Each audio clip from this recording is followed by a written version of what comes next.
Tonight I want to tell you a story.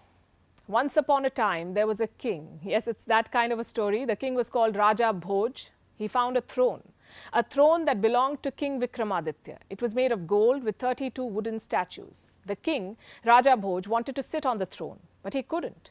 Every time he tried, a statue came to life. One of those 32 statues, it came to life, and it stopped the king from sitting. The statue then asked him to listen to a story of the glory of King Vikramaditya.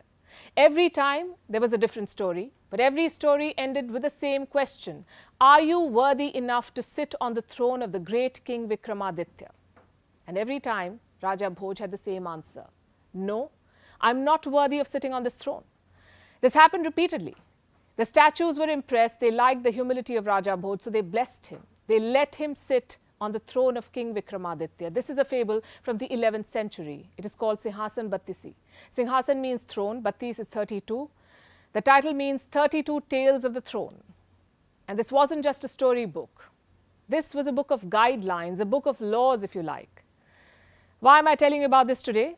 Because as we celebrate our Republic Day, the day our Constitution came into force, it is important to know that books of laws or constitutions existed in ancient India.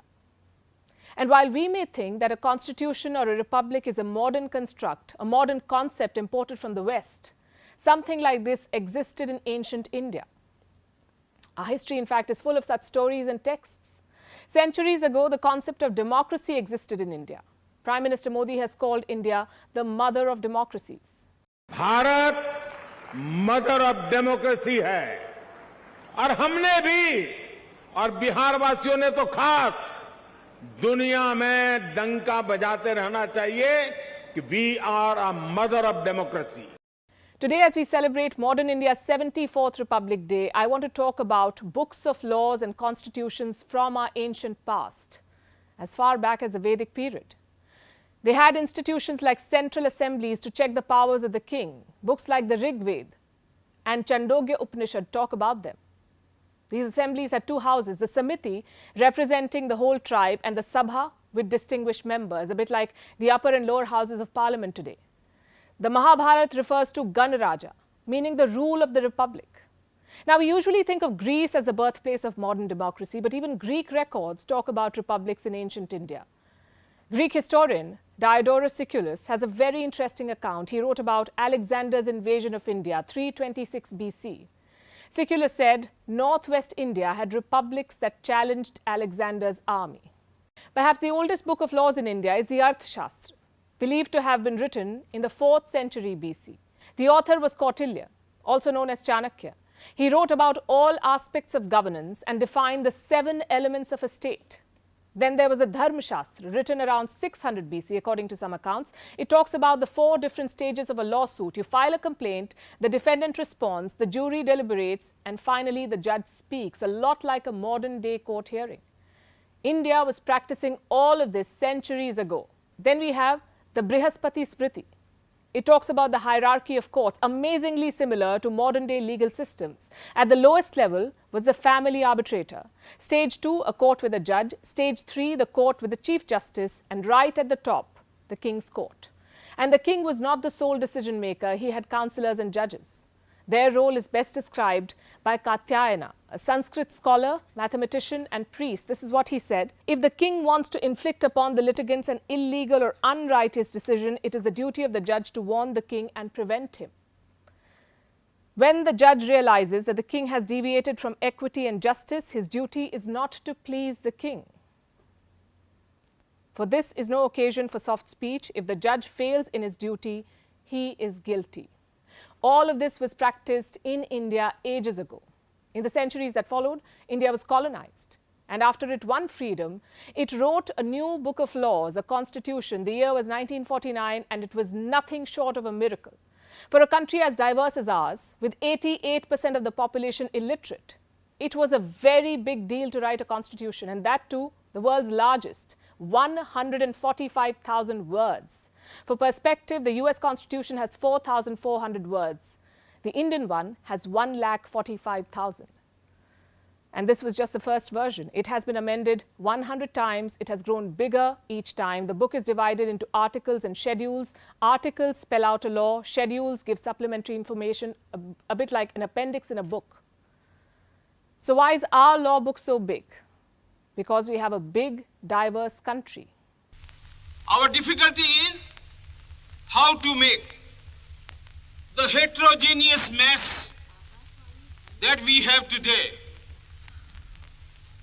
take a decision in common and march in a cooperative way on that road which is bound to lead us to unity.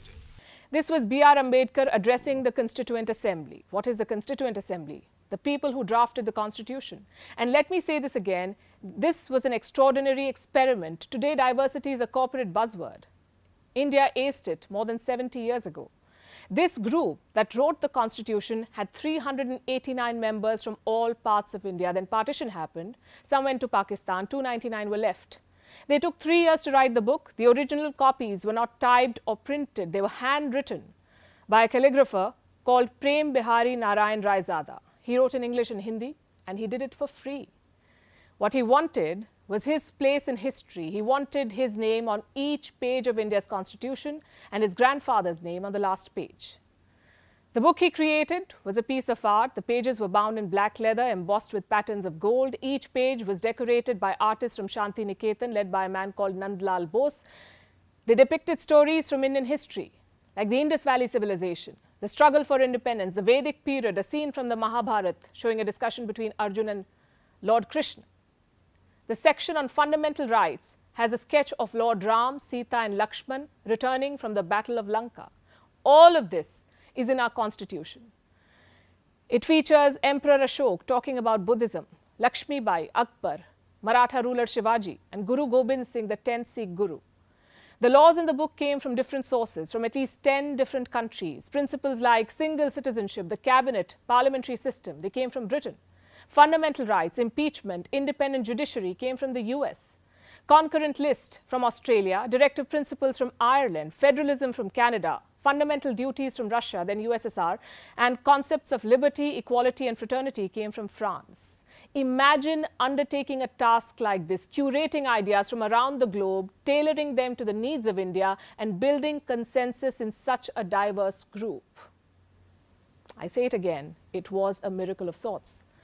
7 decades have passed, the world has changed, India has changed, it has made long strides. Today our Constitution is criticized for its length and for how complicated the text is. Well, some criticisms are valid, but when you look at the context, how this text came into being and how it stood the test of time, you're awed by the story of this book. And when you rewind further, you realize that our present Constitution is not our first. We've had books of laws and republics and democratic institutions long before we started looking west for inspiration.